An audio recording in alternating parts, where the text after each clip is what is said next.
स्कंद पुराण कहती है, जिस व्यक्ति पर कर्जा बहुत ज्यादा मात्रा में हो जाता है और कर्जा चूकता नहीं है, आप बहुत प्रयास कर लिए, करोड़ों रुपए का कर्जा हो गया, यहां से लिया वहां दिया, वहां से उठाया वहां दिया, वहां से उठाया वहां दिया, तो निवेदन है कभी मौका लगे कर्जा मुक्ति के लिए सारे वृक्षों में अगर कोई श्रेष्ठ वृक्ष माना गया है तो वो बट का वृक्ष माना गया महाराज। इसलिए प्रशासनिक कार्य के लिए, मानसिक टेंशन में, परेशानियों में बटकेश्वर महादेव का स्मरण किया जाता है।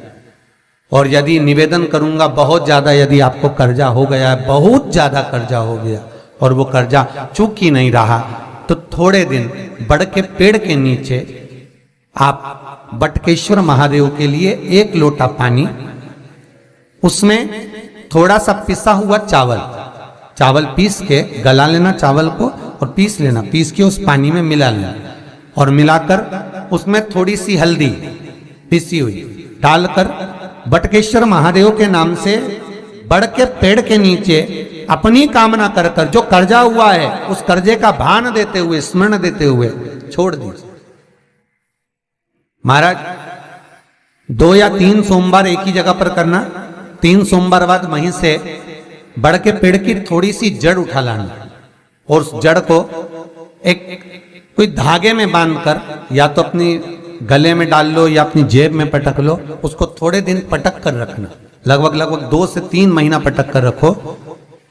वो जड़ जैसे बड़ का पेड़ विस्तार होता है, पानी गिरे ना गिरे, जल वृष्टि हो ना हो, गर्मी पड़े ना पड़े, उसको कोई फर्क नहीं पड़ता, बड़ का वृक्ष आप रूप फैलता जाता, उसकी जड़ें अपने आप प्रबल होती है। उसी तरह ये बटकेश्वर महादेव कहीं से भी अगर जड़ आपके पास में रखी है 1 महीना 2 महीना 3 महीना तक, तो ये जड़ अपने आप लक्ष्मी को पकड़कर खींच कर लाती है और कर्जे से मुक्त कर देती। बटकेश्वर महादेव का स्मरण सुख का देना हो महाराज। ऐसा कोई कार्य नहीं जिसमें पशुपति व्रत लाख ना करे, बस दिल से अगर आपने पशुपति व्रत करा है, बाबा विश्वनाथ के 5 पशुपति व्रत होते हैं, किसी भी सोमवार से चालू कर सकते हैं। बस करना क्या है, सुबह पूजन की थाली लगाकर लेकर जाना है, शंकर भगवान के शिवलिंग की पूजन करना है, मंदिर में अभिषेक पूजन करो, वो थाली वापिस लेकर आ जाओ, घर में रख दो। उसी थाली में शाम के समय प्रदोष काल में सूर्य डूब रहा हो, उसके कुछ ही समय के बाद आप आनंद में 6 दिए घर से लेकर जाओ, थोड़ा सा मीठा बनाकर लेकर जाओ और 5 दिए शंकर जी के मंदिर में लगाओ। पूजन करने के बाद में मीठे के 3 हिस्से कर दो, 2 हिस्से बाबा के मंदिर में अलग अलग रखिए, एक ही प्लेट में 2 हिस्से नहीं रखना है, दोनों हिस्सों को अलग अलग कटोरी में, अलग अलग दोने में, अलग अलग प्लेट में बाबा को रख दो और एक हिस्सा, एक दिया लेकर आ जाइए। घर के दरवाजे में प्रवेश करते समय राइट भाग में एक दिया घी का लगा दीजिए जो लेकर आए हो मंदिर से, उसको जला के नहीं लाना है, वहीं पर जलाना। दरवाजे के पास आराम से बैठो, दिया जलाओ और प्रसाद लेकर अपनी कामना कर कर घर के अंदर सीधा पांव रखकर अंदर चले जाओ। सवेरे फरियाल करो, शाम को भोजन करो। जब भोजन करो उस समय पर जो मीठे का आपने भोग लगाया था भोलेनाथ जी को, जिसका एक हिस्सा लेकर आए हो, सबसे पहले भोजन में वो हिस्सा खाओ। प्रसाद का जो हिस्सा लेकर आए हो उसमें से किसी को वो हिस्से में से प्रसाद नहीं देना, चाहे घर में बच्चे हों चाहे बड़े हों। आपको ज्यादा प्रसाद ले जाना तो अलग से ले जाओ, पर उस हिस्से में से किसी को प्रसाद ना दें। और वो प्रसाद पहले पाकर फिर आप भोजन प्रसादी ग्रहण करें। पर इसका नियम यह है कि प्रसाद जब आप लेकर आते हैं, आपको पहले भी कथा में कहा कि शंकर का प्रसाद रात भर नहीं रखा था। जितनी जल्दी आप प्रसाद का हिस्सा लेकर आए हैं, आधे घंटे के अंदर, पौन घंटे के अंदर आपको वो प्रसाद पाना है और भोजन करना ही है। ये नहीं कि सब आएंगे, इंतजार कर रहे हो, 10 बज गई, 11 बज गई, प्रसाद आपका इंतजार कर रहा है। जो प्रसाद है वो आपकी प्रतीक्षा कर रहा, आपकी बाट जो रहा, आपका इंतजार कर रहा। ये नहीं होना चाहिए। महाराज कितना सुंदर कहा है शास्त्रों में, कि केवल एक देव अधिदेव महादेव एक ऐसे होते हैं जिनका प्रसाद रात भर नहीं रखा था, वहां से लिया है प्रसाद लाकर, ताजा रहता है जब तक आप पाते हैं, फिर वो फ्रिज में रख देते हैं। फ्रिज में रखा रखा किसी ने खाया नहीं खाया, जितने समय तक फ्रिज में प्रसाद रखा रहता है वो इंतजार करता है कि कोई मुझे प्रसाद भक्षण करे। प्रसाद का मतलब होता है प्रभु का साक्षात दर्शन। प्रसाद का मतलब ही यही है, प्रसाद प्रभु का साक्षात दर्शन। वो रखा रखा जब ज्यादा समय हो जाता है तो घर में वो कष्ट प्रदान करने लगता है। हमेशा याद रखो, प्रसाद जैसे ही आए उसका सही समय पर उसको पाओ। रखे हुए प्रसाद पड़ा हुआ है, फ्रिज में रखा हुआ है, बेटा खाएगा, बहू खाएगा, ये खाएगा, वो खाएगा, फिर धीरे धीरे वो बद्दुआ देना प्रारंभ कर देता है, जिससे घर में बड़ी बीमारी फैलने लगती है, बड़ा रोग आने लगता है। तो लोग सोचते हैं हमारे घर में ना तो हम कोई नशा करते हैं, ना हम कोई चीज खाते हैं, ना हम बाजार का खाते हैं, फिर रोग कहां से आता, फिर बीमारी कहां से आती? अर्थात वो बद्दुआ देता है। उसका प्रयोग करो, समय पर करो, समय पर पाओ।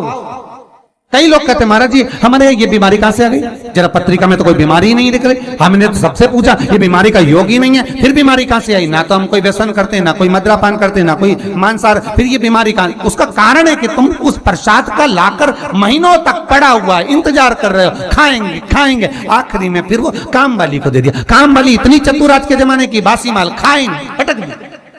कौन का पड़ा वो बद्दुआ।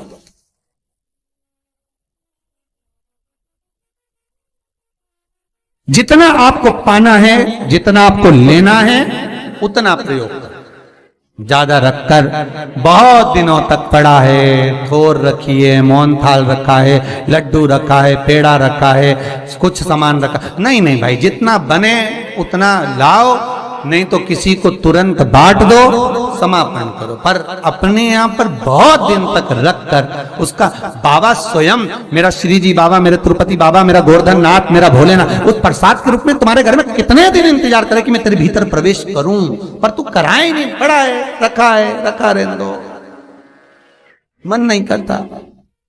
शक्तियों जैसा कर्म मत करो जिससे हमें कष्ट मिले।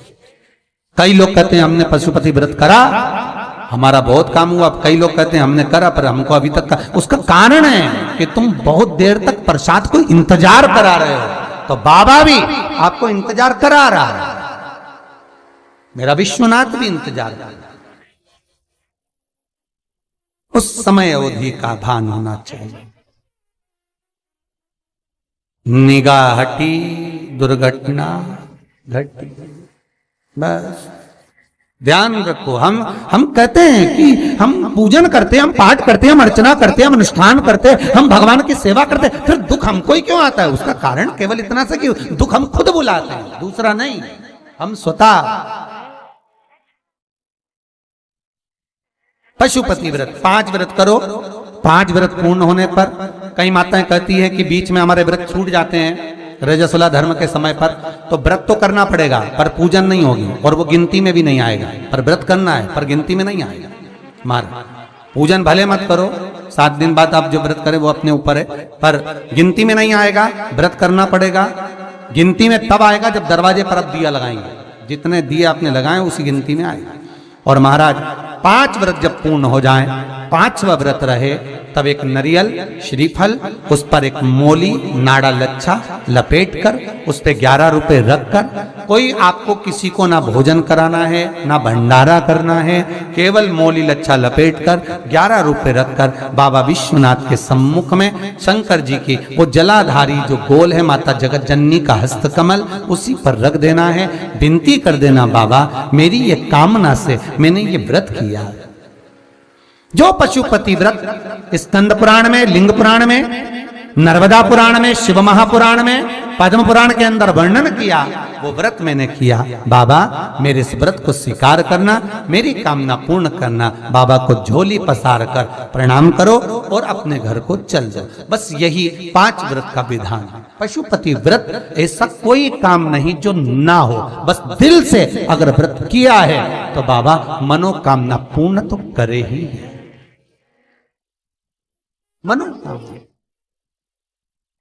आप हमारे घर के चाहे घर की धर्म पत्नी हो, चाहे भांजे हो, कोई प्रॉब्लम होती है, हम उनसे कह देते पशुपति व्रत कर लो, हो जाए।